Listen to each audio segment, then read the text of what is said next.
I believe that self-discipline is the definition of self-love. That when you say that you love yourself, that means that you have behavior towards yourself that is loving. The center of bringing any dream into fruition is self-discipline.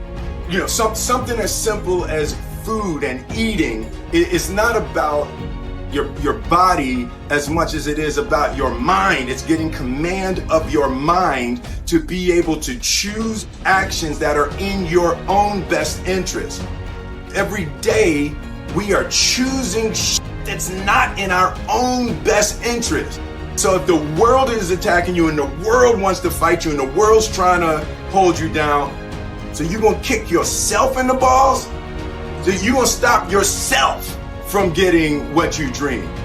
And I think the word discipline has kind of gotten a bad name. We think about it in terms of punishment. I'm not talking about discipline in that way. I'm talking about discipline in the sense that you forego immediate pleasure for the exchange of long-term self-respect. Self-discipline is the center of all material success.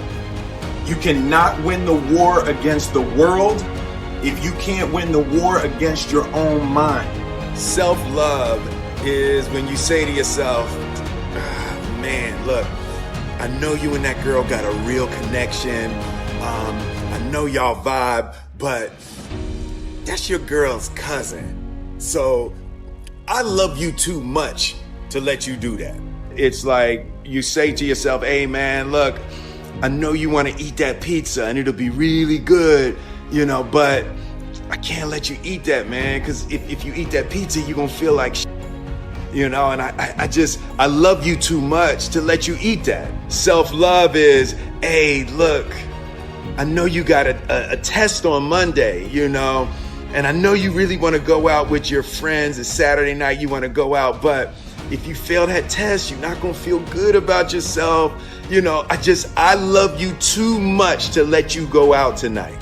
Self-discipline is self-love. If you want to be happy, you have to love yourself, which means you have to discipline your behavior. The road to sustained happiness is through disciplining your behavior. We tend to base our self-esteem on what other people think. And that's not really self-esteem. Self-esteem is supposed to be how we feel about ourselves. And I was just saying how dangerous it is to allow other people to determine how you're going to feel about you. And it's kind of like looking into a broken mirror. You're going to look in a broken mirror and then change your face to try to look good in this defiled, busted, broken mirror. And it just, other people's opinions is a really way to determine how we feel about ourselves. It don't matter whose fault it is that something is broken if it's your responsibility to fix it. For example, it's not somebody's fault if their father was an abusive alcoholic, but it's for damn sure their responsibility to figure out how they're going to deal with those traumas and try to make a life out of it. It's not your fault if your partner cheated and ruined your marriage, but it is for damn sure your responsibility to figure out how to take that pain and how to overcome that and build a happy life for yourself. Fault and responsibility do not go together. It sucks, but they don't. When something is somebody's fault, we want them to suffer. We want them punished. We want them to pay. And we want it to be their responsibility to fix it, but that's not how it works, especially when it's your heart. Your heart, your life, your happiness is your responsibility and your responsibility alone. As long as we're pointing the finger and stuck in whose fault something is, we're jammed and trapped into victim mode. When you're in victim mode, you are stuck in suffering. The road to power is in taking responsibility.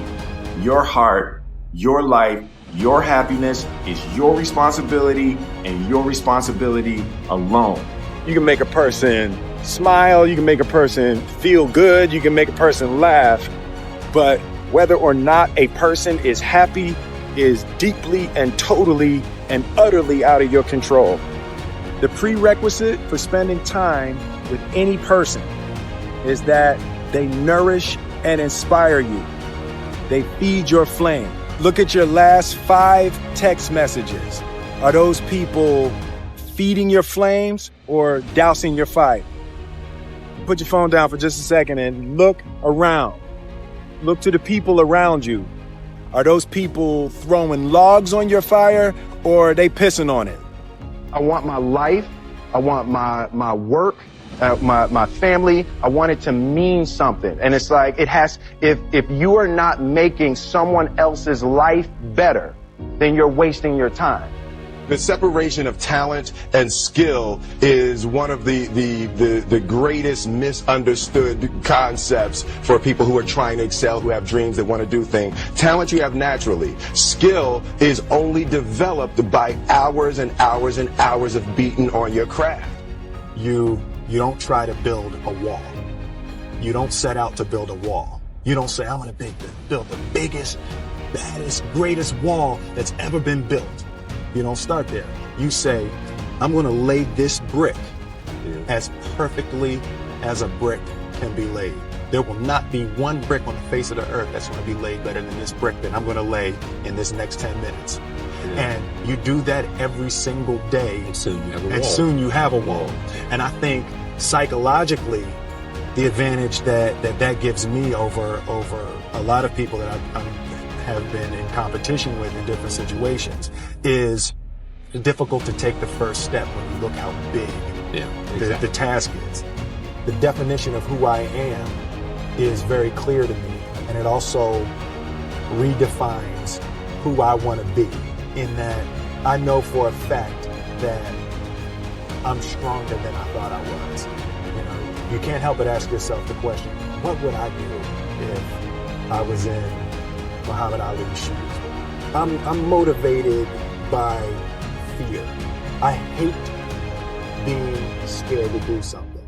And I think what developed in my early days was the attitude that I started attacking things that I was scared of.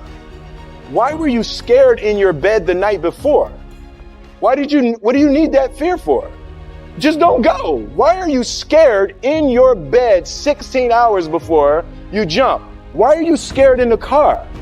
Why could you not enjoy breakfast? Fear of what? You're nowhere even near the airplane. Everything up to the stepping out, there's actually no reason to be scared. It only just ruins your day. You don't have to jump. And then in that moment, all of a sudden, where you should be terrified is the most blissful experience of your life. And God placed the best things in life on the other side of terror.